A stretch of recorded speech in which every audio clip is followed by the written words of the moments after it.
घुमक्कड़।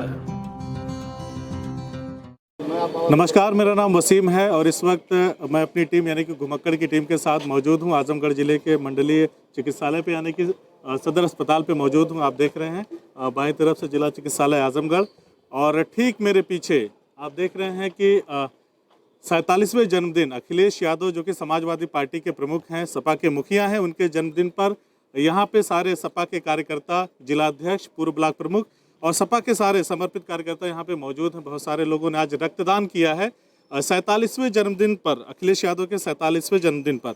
और समाजवादी पार्टी जो पिछले दिनों अपने एक्शन में आ चुकी है, वो समाजवादी पार्टी जो संघर्षों की वजह से जानी जाती थी, काफ़ी शिथिलता आ गई थी, लेकिन फिर से समाजवादी पार्टी एक्शन में आ गई है। और यहाँ पे आज मौजूद हैं जिलाध्यक्ष हवलदार यादव जी हैं, पूर्व ब्लॉक प्रमुख रानी की सराय की इसरार अहमद जी हैं। तो दोनों लोगों से बातचीत करेंगे कि आज किस तरह का आयोजन है, 47वां जन्मदिन है अखिलेश यादव का, तो इसे किस तरह से आप लोग मना रहे हैं? देखिए, सबसे पहले तो हम सब लोग आजमगढ़ जनपद की तरफ से अपने राष्ट्रीय अध्यक्ष उनके 47वें जन्मदिन पर ढेर सारी शुभकामनाएं दे रहे हैं, मुबारकबाद दे रहे हैं। और आज हम लोगों ने ये प्रत्येक वर्ष सन 2012 से हर साल आज के दिन उनके जन्मदिन पर समाजवादी पार्टी, जब से मुख्यमंत्री बने तब से, पूर्व मुख्यमंत्री, हाँ 2012 के साल में, तब से लगातार यहाँ रक्तदान होता है। आज 47 लोगों ने रक्तदान ही नहीं दिया और उससे ज़्यादा लोग हो गए, 47 से ज़्यादा लोग हो गए। और मौसम अगर ख़राब न होता तो मैं समझता हूँ कि यहाँ जगह नहीं मिलती और इतने नौजवान, इतने साथी अपने नेता के प्रति समर्पण या अपने नेता को खून देने के लिए, सम्मान देने के लिए आना चाह रहे थे, लेकिन सुबह से मौसम ख़राब होने की वजह से नहीं आ सके। और वो चाहते हैं, अब देश में कोई व्यक्ति बचा नहीं जिस नेता की लोग बात करते हों। उत्तर प्रदेश से ही देश का रास्ता तय होता है। आज उत्तर प्रदेश में जो योगी की सरकार है, देश में जो मोदी की सरकार है, हर मोर्चे पर विफल हो चुकी है। चाहे वह आर्थिक मुद्दे पर, चाहे राजनीतिक मुद्दे पर, चाहे वह हमारी विदेश नीति हो, चाहे जो भी हमारे देश में जो उन्होंने वायदे किए थे, वो सभी वायदे एक न एक दिन सब धराशायी हो गए। एक भी वादा पूरा नहीं हुआ। तो ऐसी परिस्थिति में अखिलेश यादव की तरफ लोग नज़र गड़ाए बैठे हैं। लेकिन भाजपा तो कहते हैं कि सारे वादे पूरे हो रहे हैं। प्रधानमंत्री नरेंद्र मोदी के 1 साल का जो कार्यकाल पूरा हुआ है, उसके पत्र भी वितरित किए जा रहे हैं, लोगों को बताया जा रहा है। देखिए, वह 1 साल जो उनका पूरा हुआ, ये तो भारतीय जनता पार्टी झूठ बोलने वालों की पार्टी है, जुमले गढ़ने वालों की पार्टी है। और हमेशा यह उसी आधार पर समाज में नफरत पैदा करके, देश में नफरत पैदा करके वह राजनीति करती है। और उनके झूठ में अब जनता आने वाली नहीं है। बहुत चल चुका उनका झूठ, बहुत चल चुके जुमलेबाजी। आज देश में गरीबी बढ़ रही है, आर्थिक तंगी है, किसान मर रहा है, आज गरीब आदमी आत्महत्याएं कर रहा है, लोगों के पास पैसे नहीं रहे, खाने के लिए सामान नहीं रह गया। आज जिस तरह का नोटबंदी के बाद, जीएसटी के बाद, आज कोरोना के बारे में उन लोगों ने निर्णय लिया, मजदूर किस तरह से फंसे थे। आज ये रोग हमारे देश में नहीं फैल पाता, लेकिन भारतीय जनता पार्टी मोदी जी की गलत नीतियों के चलते आज हमारे गांव-गांव में यह रोग फैला। क्योंकि अगर लॉकडाउन के पहले ही, क्या गलत नीतियां रही? ये सीधे तौर पर लॉकडाउन के पहले आप जनता को बता देते कि देश में इस तरह की महामारी आने वाली है, दुनिया से प्रभावित है, WHO की रिपोर्ट है कि लोग सतर्क हो जाएं और यह महामारी है।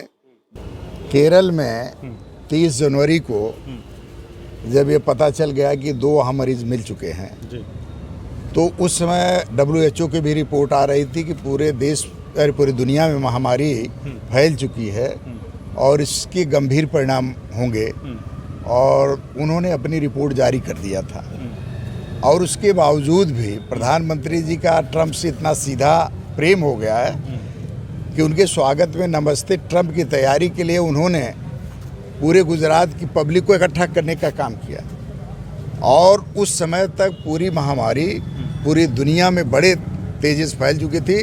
अमेरिका में तो भयंकर तरीके से फैल चुके थे। उसके आने के बाद ही, उनके आने के बाद ही यह कोरोना फैला है।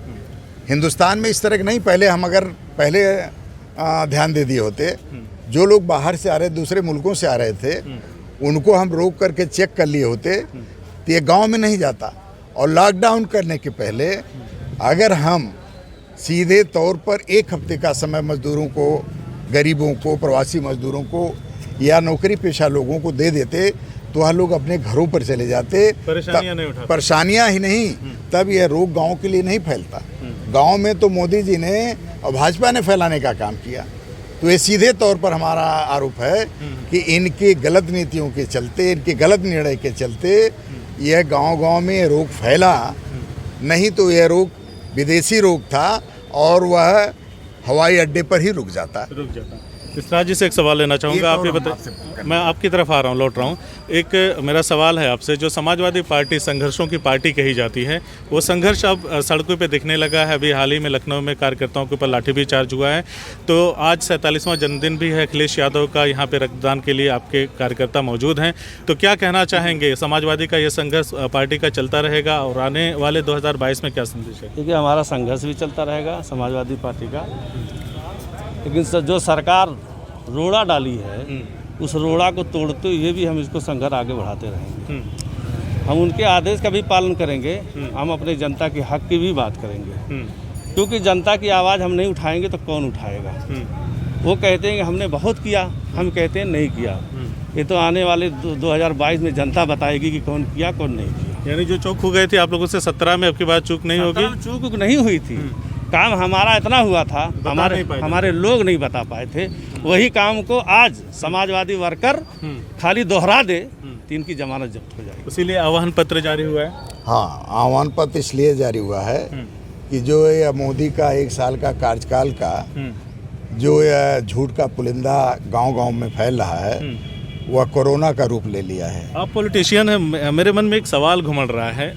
राजनेता, हालांकि सारे लोग अपनी अपनी पार्टी की नीतियों को फॉलो करते हुए राजनीति करते हैं, लेकिन आप पॉलिटिशियन हैं तो एक सवाल है कि कोरोना महामारी से देश बुरी तरह से जूझ रहा है। ऐसे में क्या सोची कि 1 साल बेमिसाल? हाँ, ये बात सही है। और आज हम लोगों को राष्ट्रीय अध्यक्ष जी का निर्देश था कि हम लोग कोई इस तरह की खुशी नहीं मनाएंगे। व्यक्तिगत तौर पर आप वृक्षारोपण करके या व्यक्तिगत तौर पर आप काम करके हमारे जन्मदिन पर खुशी मत मनाइए, क्योंकि इसमें कोरोना संक्रमण इतनी तेज़ी से फैल चुका है। तमाम मजदूर मर चुके हैं, तमाम लोग मर चुके हैं। सीमाओं पर चीन और भारत के जो हमले हुए, चीन ने जो हमारे 20 सैनिकों को शहीद कर दिया, 76 लोग इंजर्ड हुए। तो मना कर रहे, कुछ हुआ ही नहीं, कोई नहीं, सरकार कहने से तो नहीं, ये तो साफ स्पष्ट दिखाई दे रहा है। और ये बात आपकी सही है कि सरकार को जैसे मालूम ही नहीं पड़ रहा है कि चीन कोई हरकत कर रहा है, चीन हमारी सीमाओं को और हमारी सीमाओं पर अतिक्रमण करता जा रहा है। उनको तब दिमाग में ज़्यादा आता है कमज़ोर से लड़ने में। पाकिस्तान की बात आएगी तो वो कहेंगे कि पाकिस्तान से लड़ने के लिए बने हैं, बाकी अन्य किसी से नहीं। तो क्या कहना चाहेंगे, 59 के लगभग ऐप जो हैं चाइनीज़ हटाए गए हैं, तो चाइना का ऐप हटाने से क्या हम चाइना को टक्कर दे पाएंगे? ऐप हटाने से नहीं टक्कर दे पाएंगे। हम अपने आप को आर्थिक रूप से मजबूत करेंगे, अपनी सैनिक को सुविधा देंगे और पीछे से सभी हिंदुस्तानियों का उनको आशीर्वाद प्यार में रहेगा, तब हम मजबूत हो पाएंगे। इनके बयान की बात हम क्या करें? हमारे देश के प्रधानमंत्री कहते हैं कि कोई नहीं घुसा है, हमारे देश के रक्षा मंत्री कहते हैं कि हमारे बॉर्डर में घुस गए हैं। तब उनकी बात को हम लोग क्या कहें? हम इतना कहेंगे कि पूरा हिंदुस्तान इस वक्त एकजुट होके, चाइना हो चाहे पाकिस्तान हो चाहे पड़ोसी नेपाल हो, किसी से हमको एक साथ मिल के सबको साथ में रह के लड़ाई लड़ना है। अगर अलग अलग रहे तो कमज़ोर होकर टूट जाएंगे, फिर हमारा देश गुलाम हो जाएगा। 22 में चुनाव है उत्तर प्रदेश के और 2020 का सेकेंड हाफ शुरू हो चुका है। आज 1 जुलाई है, सेकेंड हाफ शुरू हो चुका है। क्या तैयारियां, किस तरह से जनता के बीच में जाएंगे, लोगों को बताएंगे जो समाजवादी नीतियां हैं, जो काम हुआ है उसको किस तरह से बताएंगे? देखिए, हमारे माननीय राष्ट्रीय अध्यक्ष अखिलेश यादव जी का जो आदेश हुआ था, उनका पत्र लेके हमको जाना, तो हम 4 दिन से लगातार पब्लिक के बीच में हैं। और ये नहीं कि फॉरवर्ड से दूर हैं, बैकवर्ड के लेके चल रहे हैं, अनुसूचित के लेके चल रहे हैं। हमारे साथ जो हुजूम है, हम अपनी पर्सनल बात कर रहे हैं, हमारे साथ फॉरवर्ड भी आया, बैकवर्ड भी आया, अदर बैकवर्ड भी आया। और कल हमने जो मीटिंग किया था उसमें कुर्मी, कुहान, लोहार, गुप्ता सभी लोग विश्वकर्मा आए थे। सभी लोग त्रस्त है इस सरकार से, कह रहे हैं कि सिर्फ भजावल ये काम कर लिए हमसे, ना हमको नौकरी के कहीं दे रहे हैं, ना हमको रोजी रोटी दे रहे हैं, ना हमारे जो कहीं किसी मसले पर ये खड़े हो रहे हैं, हमारे तमाम आरक्षण वगैरह सब ये छीन ले रहे हैं। तो अब हमसे जो गलती हो गई दोबारा गलती नहीं होगी। इससे अच्छे अखिलेश यादव थे, उन्होंने सब वर्ग के लोगों को लेके चले और विकास भी किए। योगी सरकार दावा कर रही है कि कोरोना काल में बहुत सारी नौकरियां देने का, उस पर क्या ख्याल है? इससे बड़ा झूठ क्या हो सकता है? 1,25,00,000 करोड़ों नौकरियां इन्होंने देने का, और प्रधानमंत्री भी योगी जी की तारीफ कर रहे हैं, कह रहे हैं अमेरिका के लोग योगी जी से सीख लें। अब आप बताइए, अपने मुंह में मिट्ठू बनना ये भारतीय जनता पार्टी की नीति है। और मैं समझता हूँ नौकरी नहीं, एक जगह मजदूरों को ये लोग काम नहीं दे पा रहे हैं। जो मनरेगा का पैसा आ रहा है वहाँ जो पहले से मजदूर काम करते आ रहे हैं उनको भी नहीं मिल पा रहा है। आप अगर सभी को काम देना है तो 300 दिन 336 दिन का काम दीजिए, पूरे साल का काम दीजिए, तब पता चलेगा कि भाई लोगों को नौकरी मिल गई। क्या 100 दिन कमा करके और फिर 250 दिन वो लोग उसी में खा लेंगे? कितना पैसा मिल रहा? 200 रुपया। 200 रुपये में कोई अपना पूरा परिवार चला सकता है क्या प्रतिदिन? तो यह जो प्रधानमंत्री योगी जी मुख्यमंत्री हैं, ये लोग झूठ का पुलिंदा हैं। इन लोगों के पास झूठ बोलने के अलावा और कोई इस तरह का कार्यक्रम नहीं जो जनता के बीच में करके। अभी केशव प्रसाद मौर्य जी, कल हमारे राष्ट्रीय अध्यक्ष पूर्व मुख्यमंत्री अखिलेश यादव के द्वारा निर्माण कराया जाए 2 पुलों का उन्होंने उद्घाटन किया।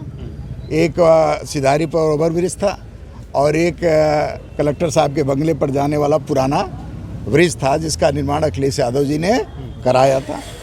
और हम धन्यवाद देंगे केशव प्रसाद जी को, उन्होंने अखिलेश यादव की अहमियत को समझते हुए कि उन्होंने ही काम कराया है, उनके द्वारा स्वीकृत किया गया पुल है, उन्होंने बनवाया है, उन्होंने कल उद्घाटन करके उनके जन्मदिन पर बधाई देने का काम किया, बधाई भी दिया। तो आज हम लोग उसको बधाई के रूप में ले रहे हैं। जनता तो आजमगढ़ की जानती है कि वह काम किसने किया।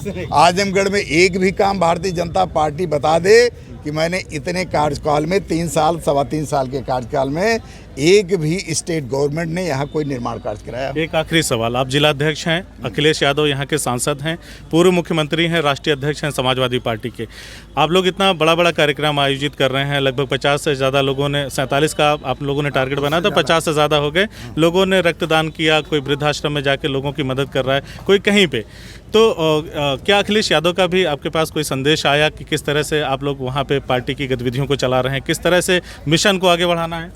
उन्होंने कहा है कि हमारे पार्टी के कार्यकर्ता हमारे जन्मदिन पर गरीबों, मजलूमों, शोषितों, पीड़ितों, किसानों की मदद करने में हम अपना समय लगावें। कोई हमारे दिन पर न केक कटेगा, न कोई जलसा होगा।